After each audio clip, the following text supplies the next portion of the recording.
Okay. Good evening, guys. My name is Prachi Purani. Welcome to the economics class. Today we learn chapter number 3 of demand. Law of demand. आज का topic जो है हमारा law of demand है.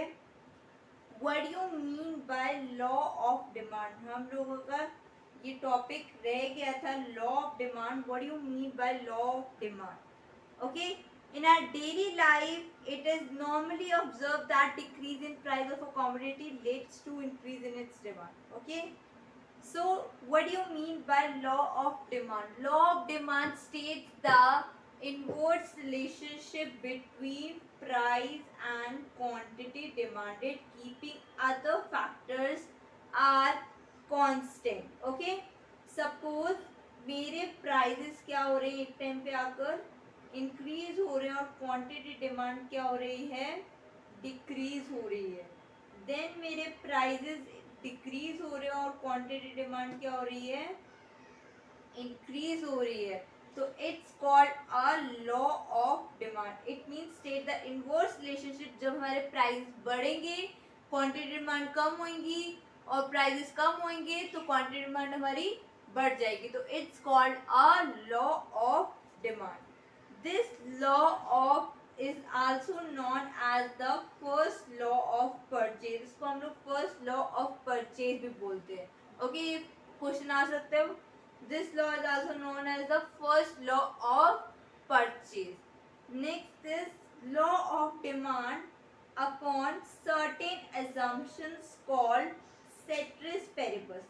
इसको हम लोग सेट्रेस Paribas भी बोलते हैं, विच मीन्स इसका मतलब है other things being equal, constant और रिमेनिंग सेम. मतलब या तो मतलब नॉर्मली इक्वल रहेगी, कांस्टेंट रहेगी और बार बार सेम ही होती रहेगी. इसलिए लॉ ऑफ डिमांड यूज किया जाता है. लॉ ऑफ डिमांड जो एक सेट्रेस पेरिबस है उसका मीनिंग ही यही है कि वो नॉर्मली एक इक्वल, कांस्टेंट और रिमेनिंग सेम बताता है. Okay, this is called a law of demand.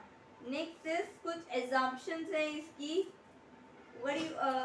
Exemptions हैं जो नॉर्मली मैंने आप लोगों को बताया था कि इसके जो इसके फैक्टर अफेक्टिंग रहते हैं कांस्टेंट रहता है, बट वो इनवर्स रिलेशनशिप जरूर होता है. Right. No change in consumer income. मतलब कोई कंज्यूमर इनकम के अंदर कोई चेंजेस नहीं आते इसके अंदर. No changes in taste, preference, nature and fashion. इसके अंदर भी कोई भी चेंजेस नहीं आते हैं. Next is no change in price of related goods. Okay, price of related goods के अंदर भी चेंज नहीं आते. ना ही कॉमोडिटीज के अंदर. नो चेंज इन पॉपुलेशन के अंदर भी चेंजेस नहीं आते. No change in supply of total assets. इसके अंदर भी कोई चेंजेस नहीं आते. सब एजम्पशंस जो है वो नॉर्मली सेम रहते हैं. इसके अंदर बोल दिया है कि no keeping other factors are constant. जितने भी फैक्टर्स हैं वो क्या होंगे, कांस्टेंट होंगे. उसके अंदर कोई भी चेंजेस नहीं आएंगे, never changes. Okay, so this is called a assumption. आप लोगों ने पहले ये 3 पॉइंट्स बता दिए लॉ ऑफ डिमांड के. देन आप एग्जाम्पशंस लिखोगे. देन आप इसका ये ग्राफ बनाओगे, वो टेबल शेड्यूल प्रिपेयर करोगे. ये प्राइस और क्वांटिटी डिमांड का हमें बताया हुआ है.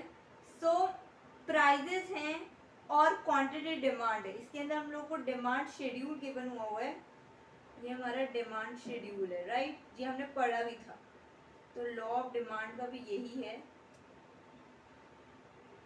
सो इसके अंदर हमारे प्राइजेस क्या हो रहे हैं, डाउनवर्ड्स हो रहे हैं. और क्वांटिटी डिमांड क्या हो रही है, बढ़ रही है.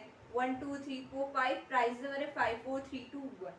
ओके, सो जब हमारे ये भी एक इनवर्स रिलेशनशिप हो गया तभी हमें पता चल गया कि क्या है, एक इनवर्स रिलेशनशिप है कि इसका लॉ ऑफ डिमांड का. लॉ ऑफ डिमांड का एक हमने पता चल गया कि जब हमारे प्राइसेस कम होते हैं हमारी क्वांटिटी डिमांड इंक्रीज हो जाती है. वही हमारा इनवर्स रिलेशनशिप है.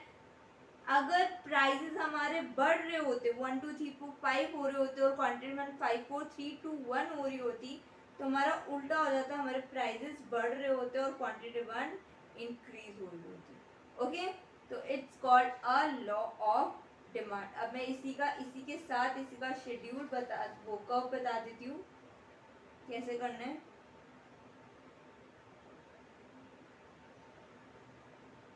नॉर्मली जिसका कर्व है वो डाउनवर्ड ही बनेगा, ये तो हमें पता है। This is the X axis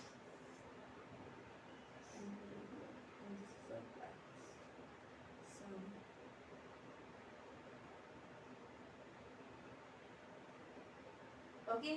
so हमारा जो कर्व है वो नॉर्मली कैसा बनेगा, डाउनवर्ड ही बनेगा, क्योंकि डिमांड वो क्वांटिटी डिमांड क्या हो रही है, वो प्राइस हमारे क्या हो रहे हैं, कम हो रहे हैं। जो क्वांटिटी डिमांड है वो इसके बेसिस पे इधर से इंक्रीज हो रही है और प्राइसेस जो है वो कम हो रहे हैं, वो इधर से कम होते जा रहे हैं, ऊपर से नीचे आते जा रहे हैं। तो it's called a law of demand. ये हमारा कर्व है।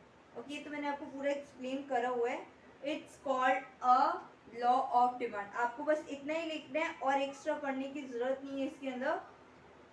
D demand curve slopes downward from left to right, indicate an inverse relation between price and quantity demand. Price inverse relationship बता रहे हैं, प्राइस भी और क्वांटिटी डिमांड भी। It's called a law of demand. तो हमारा पूरा लॉ ऑफ डिमांड हो गया। मैं आपको नेक्स्ट टॉपिक आपको मूवमेंट वाला करवाऊंगी, movement change in quantity demanded.